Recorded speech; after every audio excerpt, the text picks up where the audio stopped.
한약재 감별 정보를 말씀드리겠습니다. 본 강의는 한인신문에 오랫동안 연재되었던 한약재 감별 정보 한약주 중에서 한 종을 선택해서 약재 상태 감별 부분을 집중적으로 설명하도록 하겠습니다. 오늘의 대상 약재는 계지입니다. 계지는 신롱 본추경에 처음 사용 기록을 가지고 있고요.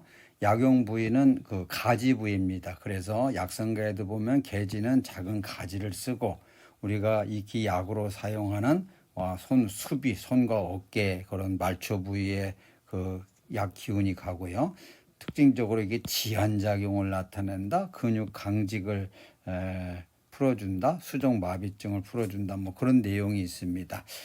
지한에 대한 내용이 이게 발산풍한약의 유한하고요. 유한하고에 연계해서 뒤쪽에 다시 설명하겠습니다. 잔 가지를 이제 우리가 계지로 쓰지만 이제 그 수피는 이렇게 알다시피 계피, 계심 해가지고 약용으로 온리약에서 사용을 하고 있죠. 이게 계피에 관계된 내용은 다음 번에 설명을 하도록 하겠습니다. 계지는요, 개수나무, 시나몬용 캐시아의 어린 가지입니다. 통상적으로 보통 심은 지 2년 이후에 가지를 채취해서 약용을 하고요. 참고로 계피는요, 통상적으로 10년 이상 된 나무의 그 숲입니다. 그래서 가장 학술적으로는 10년에서 14년까지가 가장 최고 피크점이라고 되어 있습니다. 6년, 7년짜리가 일부 유통되기도 하는데 가능하면 10년 이상 된 나무에서 채취한 계피를 사용하는 게 맞습니다. 계지는 2년 후에 가지라는 거죠. 정품은 시나모늄 캐시아 이게 원종입니다만은 시나모늄 속에 속하는 식물은 굉장히 많습니다. 그래서 대표적으로 식품용으로 많이 유통되는 거 월남육계 시나모늄 로울레일이라는 종류하고요. 우리가 커피점에서 스틱으로 많이 사용하는 스리랑카 계피요, 질라니쿰 종류 두 종류가 있습니다. 이 이외에도 시나모늄 속에 속하는 그 식물은 굉장히 많습니다. 아주 오랫동안의 사용 기록도 가지고 있는 그 계피 계지인데 시나모늄 속에 속하는 모든 그 수종 중에서 시나모늄 캐시아 원종이 아주 오랫동안 정품으로 인정받고 또 나머지 종은 그 일부 대체품이라고 그럴까 보완종 빼놓고는 아직까지는 캐시아를 정품으로 하고 있습니다. 주된 지역이 월남입니다. 월남의 그 지역이 주된 지고요. 중국의 경우에 보면 중국의 남방 지역, 광동, 광서, 복건, 대만 등 또 이제 그 남방 인도, 라오스, 인도네시아 등에도 분포합니다. 여기에 이제 아주 많은 시나모늄 속에 속한 그 식물이 있다는 거죠. 그 중에서도 이제 시나모늄 캐시아가 많은 또 주종을 이루고 있는 월남의 그 계피 혹은 계지를 정품으로 한다. 이렇게 정리를 하겠습니다. 간단하게 약성을 얘기하자면 약성은 계지는요, 발산풍한약이죠. 발산풍한약의 신온해표약입니다. 신온해표약이 여기 보면 감미가 들어있는데 한의학에서 감미가 들어가 있다는 말은 약간 보성을 가지고 있다. 그래서 우리가 보통 이야기하는 마황 다음에 계지로 연결되는 마황에 비해서는 상대적으로 온화한 그런 개념으로 이해를 하면 되겠습니다. 규경은 심폐 방광경에 규경하고요. 한의학적으로 설명할 때 폐, 주, 기, 방광주, 일신지, 표, 심자는 한자는 심지여액이다. 한자는 심장의 여액이다. 그래서 땀하고 관계가 있다는 그런 내용으로 규경을 정리할 수가 있습니다. 효능 주체에 보면 발한 해기 작용이 있고요. 온경 통맥 작용이 있고 조양 화기 그렇습니다. 우리가 익히 알고 있는 발한시키는 거, 말초 혈관의 혈액 순환을 촉진시켜 주는 거, 조양 화기. 그래서 양의 기운을 도와줘가지고 기순환을 도와준다. 대표적으로 계지가 사용된 조양화기에 보면 오령산 같은 경우를 예를 들어서 설명을 할 수가 있는데요. 오령산에 4가지 약재죠. 4가지 약재가 백출, 백봉령 또 택사 절영에서 전부 다 소변에 관계된 고약제의 사령산에다가 계지가 들어가기도 하고 이제 몸통 부위까지 그 부종이 생겼을 때는 6개가 계지를 대체하기도 합니다만은 이거가 하는 역할은 뭐냐?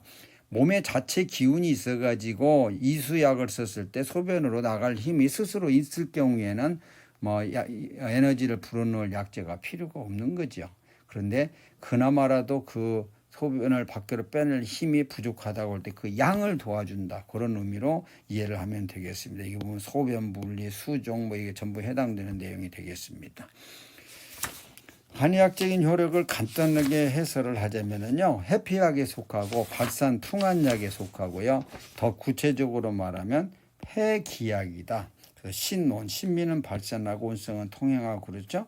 위로는 표에 작용해서, 그다음에 사지의 행주에서 여기 보면은 무안의 마왕탕, 유안의 계지탕에 계지는 양쪽에 다 사용이 됐는데 그래서 상한론 수준으로 말하면 무안에는 마왕탕, 유안에는 계지탕 그랬는데 아시다시피 상한론이 저술됐던 그 시기에는 아직 처방이 초기 성립 단계고요. 많지 않은 처방에서 했기 때문에 그 처방 수준에서 있는 처방 수준에서 상대적인 실증 상대적인 허증약이 있어야 되고 초기 말기 처방이 있어야 되고 그래서 마왕탕에 비해서 사용할 수 있는 감모에 땀이 나지 않던 거가 약간 땀이 나면서 보다 더 진행된 감모에 계지탕을 사용을 하니까 마왕을 뺀 계지, 더 구체적으로 말하면 작약이 들어가는 게 계지탕이 되잖아요. 그러니까 그 땀이 있는 좀 진행된 감모에 쓰더라. 그걸 갖다가 유한이라고 표현을 한 거죠.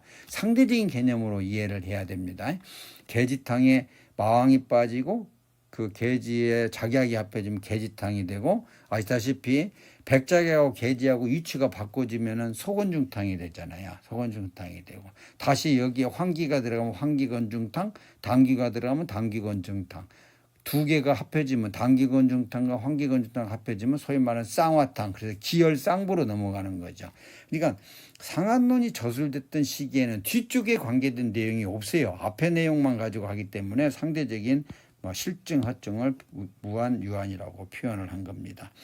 체어 감모로 상지 겸비가 동통한 증에 응용을 했다. 본초 소증에 보면은 이렇게 6대 공요해가지고 화영, 통양, 이수, 하기, 행어, 보중 이렇게 이야기를 했는데요. 우리는 지금 통상적으로 이런 화영, 통양, 이수, 하기, 행어, 보중 하면은 아마 얼핏 하면은 보중 빼놓고는 정리할 수 있는 처방도 있고 감이 오는 것도 있고 그럴 겁니다. 얘같이 바로바로 구체성을 부여할 수 있는 거가 인식이 돼야만이 약제에 대한 거를 제대로 파악하고 있다고 이렇게 정리할 수가 있겠습니다. 간단하게 말하면 발한 해기 작용은 마왕 등에 상대적으로 약한 발한이다. 뒷목에서 땀이 날 정도. 얘 많고 많은 데서 뒷목에 땀이 날 정도. 뒷목은 알다시피 대추혈, 제7경추 하에 그 함몰된 대추잖아요. 그 대추혈은 제양지회라고 그랬어요. 모든 양이 모이는 회라고 그랬습니다. 우리 그 손으로 가는 양경, 손에 쪽에서 머리 쪽에서 손 쪽으로 하는 양경에 보면은 대추혈을 반드시 경유를 하잖아요. 거기가 양의 경이기 때문에 땀을 내더라도 거기가 먼저 땀이 나고 다음에 땀이 나는 거죠. 그러니까 여기에 뒷목에서 약간 땀이 날 정도로 발한시키란 말은 뭔 말이냐면 발한력이 강하지를 않다는 얘기입니다. 그 정도에서 더 강하면 안 되니까요. 그만큼 이제 최소한 마왕탕에 비해서는 보다 진행된 감모에 사용을 하라. 그런 의미죠. 그래서 전체적으로 말하면 계지의 발한은 마왕보다 온화하다. 허약 체질의 사람이 감모에 걸렸을 때 응용한다. 그 문헌에 보면은 이렇습니다. 마황을 설명할 때 발한작용이 비교적 강하다. 신계 고설 그랬습니다. 계지는요 발한작용이 상대적으로 약하다. 그래서 여기 보면 감미가 있잖아요. 이와 같이 설명을 했고 최종적으로 무안에는 마왕탕, 유안에는 작약을 배합해서 계지탕으로 해서 협조 영위하라 이렇게 우리가 구분을 하고 있는 걸 볼 수가 있습니다. 온경 통맥작용에 대한 걸 간단하게 이야기하면 사지말달의 혈액순환을 촉진시키는 의미를 아까 그 온경 통맥으로 이야기했습니다. 참고로 개수나무에 우리 지금 계지를 하고 있죠. 이제 다음에 할 육계하고 부분할 때 여러 가지 내용이 있습니다만은 요거는 사지 말초 부위에 이건 몸통 부위에 상대적인 실증, 상대적인 허증입니다. 몸통까지 병사가 침범하면은 보다 리증으로 들어가고 허증이 되는 거 아니에요? 거기에 해당되는 한방 문헌의 근거에 보면 상행한다, 사지로 간다, 요거는 하행한다, 원보 신양한다 이런 식으로 구분을 해놓고 있는 것을 볼 수가 있습니다. 자연상태 감별에 대한 걸 간단하게 이야기하겠습니다. 당연히 정품은요, 시나모늄 캐시아 이 원종입니다. 많은 시나모늄 속이 있다고 그랬어요. 그 대표적인 게 월남 육계가 있고 스리랑카 육계가 있고 두 종류를 여기서 비교를 한 검색표를 만들어 봤습니다. 여러 가지 내용에서 너무 식물체가 흡사합니다. 사실 정확한 구분은요, 꽃이 색깔이 어떤 색깔이냐 이걸 가지고 1차 구분을 하면 됩니다. 그런데 항상 얘기했듯이 꽃으로 구분할 경우에는 꽃이 피기 전까지는 식물체를 구별을 못하기 때문에 꽃이 피기 전에 구분점을 우리는 차지해야 되죠. 그래서 실제적으로 잎이 호생하냐 대생하냐를 가지고 식물체 상태에서 우선 구분을 할 수가 있습니다. 그 다음에 더 구체적으로 보면 잎의 뒷면에 털이 있냐 털이 없냐를 가지고 구분을 할 수가 있습니다. 실제적으로 자연 조건에서 잎이 호생이냐 대생이냐를 하고 잎의 뒷면에 털이 있냐 없냐를 가지고 웬만큼 구분을 하고 꽃이 피었을 때 정확히 구분하면 되는 거죠. 하여튼 많은 시나모늄 속에 속하는 식물이 있지만 자연 조건에서는 아직까지는 시나모늄 캐시아, 그래서 약용은 요건 정품으로 한다. 개수나무의 원 조건입니다. 이와 같이 나무에 있고요. 이따 나중에 계피에서 다시 설명하겠습니다만 수피에 보면 우리 이 계피잖아요. 보면 이렇게 얼룩얼룩 하얀 반점이 있는 걸 볼 수가 있는데 이 반점 때문에 가끔 계피에서 오해를 하는 경우가 곰팡이로 오해하는 경우도 있는데요. 그건 곰팡이가 아니고 계피나무가 그 주 성분 휘발 성분이 밖에 호화되면서 맺혀진 겁니다. 더 아주 구체적으로 말하게 되면 오히려 요 백색 반점이 있는 거가 더 정품에 가깝습니다. 전부 백색 반점이 다 있잖아요. 자, 개수나무의 잔 가지에 먼저 이파리를 가지고 구분하게 되면 잎이 이와 같이 지그재그로 이제 약간 호생을 하고요. 잎 뒷면에 보면은 일단 주맥이 있고 연맥이 3개죠. 그리고 여기에 보면은 황록색의 그 털이 있습니다. 이건 열매입니다. 열매 장과하고요. 장과하고. 자, 월남육계입니다. 월남육계 내용이 똑같고요. 내용이 똑같은데 다만 꽃 색깔이요. 꽃 색깔이 황록색 색깔입니다. 요거는 스리랑카 육계입니다. 스리랑카 육계는요, 잎이 대생을 합니다. 그 다음에 잎에 보면 털이 없고 바질바질하죠. 그래서 광택이 있고 그렇습니다. 이와 같이 이제 월남 육계와 스리랑카 육계 또 기타의 시나모늄 속을 구분하는 그런 기준을 우리는 만들 수가 있습니다. 중요한 거는 약으로 사용하는 거는 아직까지도 시나모늄 캐시아를 정품을 하는 게 맞다는 거죠. 감별 검색표를 다시 한번 설명하겠습니다. 이상적인 거는 꽃의 색깔을 가지고 구분을 하는 거가 되겠습니다. 실제적으로는 잎이 호생하냐 대생하냐를 가지고 구분을 하고요. 그 다음에 뒷면에 털이 있냐 없냐를 가지고 두 번째 구분을 하고 최종적으로 이제 꽃이 피었을 때는 꽃 색깔이 어떤 색깔이냐를 가지고 구분을 하면 된다. 그런 내용입니다. 약재 상태의 모습을 설명을 하겠습니다. 약재 상태는요, 가지이기 때문에요. 많은 가지고 색깔 그렇고 여기 색깔 칠한 부분과 같은 그런 특징적인 모습인데 가장 특징적인 모습이 이제 수부의 모습입니다. 수부의 모습을 할 수가 있고요. 우리가 그 계지 계피할 거 없이 개수나무의 특징이 고유한 독특한 향기가 있잖아요. 그 향기를 씹어보든지 잘라봐서 구분할 수가 있습니다. 참고로 계지에 대한 내용 아까 2년 후에 대한 걸 하라고 그랬습니다. 통상적으로 직절, 옛날에는 직절을 많이 했어요. 근데 지금은 사절하는 거를 더 바람직한 것으로 하는 게 맞습니다. 왜냐하면 많은 그 실험 보고에서도 보면은 주성분이 시나믹 엑시나 알데하이드 정량할 때 피층부에 겉껍질부의 함량에 여기에 많이 집중이 되어 있는 걸 볼 수가 있는데 직절할 경우에는 반드시 자를 경우에는 껍질 손상이 많기 때문에 껍질 손상이 적은 거가 사절하는 게 맞습니다. 그다음에 두 번째 유의해야 될 내용이 계피를 가공하는 과정에서 절단을 용이하기 위해서 찌가지고 자르는 경우가 많은데, 그렇게 되면은 초기에는 계지 냄새가 많이 나는데요. 시간이 지나면 이게 휘발성 물질이기 때문에 약효가 떨어집니다. 그래서 가장 이상적인 건 자연 조건에서 찌지 않고 절단하는 것이 가장 이상적입니다. 그래서 혹시라도 가끔 유통되는 경우가 있는데 계지를 쪄가지고 자른 다음에요, 그 향기 때문에 위에다 계피유를 뿌린 거가 중국의 유통시장에서 보면 가끔 볼 수가 있습니다. 우리 쪽에 유입이 될 수 있는 개연성도 있으니까요, 참고로 하면 되겠습니다. 계지의 잘랐을 때의 모습입니다. 그 다음에 이제 그거를 진열해 놓고 찍게 되면 이렇게 되는데, 실제적으로 이제 요 모습이죠. 자르기 전의 모습은요. 그래서 겉에 보면은 이와 같이 점점 이게 전부 피공입니다. 피공이고요. 몸에 보면은 세로주름이 쭉 있고요. 옆에 이렇게 있는 거는, 요거는 잎이 붙었던 흔적입니다. 잎이 흔들고 이제 절단해서 초기에 거칠게 절단하면 이런 모습을 이제 나타내게 되는데, 실제 유통되는 거는 지금 요 모습 하나 요 모습이죠. 요게 이제 소위 반드시 자른 거고요.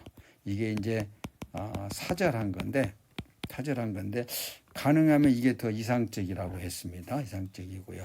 사절한 거에 그 단면을 보게 되면 여기 가운데 이렇게 되는 요 부위가 수부입니다. 수부의 피스 부위예요. 그래서 이게 네모꼴 모양, 원형이지만 네모꼴 모양에 가깝게. 그다음에 더 구체적으로 보면 요 겉에 피부하고 목줄 부위하고 피부 색깔이 당연히 젓갈색으로 진하고요. 목부 색깔은 황백색인 것을 볼 수가 있습니다. 계지 요런 조건이 됐든 요런 조건이 됐든 계지는 말이죠. 계지 특유의 냄새, 우리가 수정과에서 맡을 수 있는 그 냄새죠. 그 특유의 냄새를 일반적인 조건에서 휘발성 물질이 많기 때문에 할 수가 있고요. 잘라서 씹어보면 바로 우리가 느낄 수 있는 그런 독특한 향기 맛을 느낄 수가 있습니다. 계지의 약재 성상의 내용을 정리를 했습니다. 참고로 식품으로 이제 사용되는 것 중에 개수나무의 엽병이 있고요. 개수나무의 잎이 개엽병, 개엽 그래서 유통되기도 하고, 심지어 계지 대용품으로 유통되고는 있는데요. 기본적으로 계지 대용품으로 유통해서는 안 됩니다. 만일에 계지 대용품으로 대체품으로 하려면은 용량을 대단히 증량을 해야 되죠. 개엽병은 엽병이기 때문에 납작한 원주형 모양이고 세로 주름이 있고, 계피엽은 계피의 원잎의 원래 모습입니다. 장타 원형이고 가죽질이고 주매기 삼추라는 그런 특징을 가지고 구분을 할 수가 있습니다. 이게 이제 개엽병, 식품으로 해서 가끔 혼입이 되는 계지로 혼입이 되는 개엽병 모양인데, 이게 엽병입니다. 엽병에 보면은 엽병 색깔이 그렇고요. 많은 세로 주름을 볼 수가 있습니다. 이것도 잘라서 냄새를 맡아보게 되면 계피나무의 독특한 냄새를 느낄 수가 있습니다. 해피나무의 잎입니다. 잎 뒷면에 보면은 이와 같이 세 개의 연맥이 있고요. 잎에 보면 옆에 보면은 전연해 가지고 거치가 전혀 없고, 전체적으로 보면 가죽질이죠. 가죽질의 모양을 볼 수가 있습니다. 한의신문에 그동안 연재됐던 한약재 내용 중에서 계지의 약재 상태 감별 부분을 요약해서 집중적으로 설명하였습니다. 이 약재의 구체적인 내용이죠. 한의학적인 내용이나 자연상태 감별, 약재 상태 감별은 포라메디카에 접속하시면은 추가적으로 전부 파악을 할 수가 있습니다. 이상으로 계지에 대한 전체 설명을 마칩니다. 이 내용과 의견을 달리하는 거가 있게 되거나 혹은 또 향후에 우선 취급을 원하는 한방 약물이나 처방이 있으면은 저희 메일입니다. 이 메일로 제안해 주시면 참고해서 반영하도록 하겠습니다. 이상으로 계지에 대한 모든 설명을 마칩니다.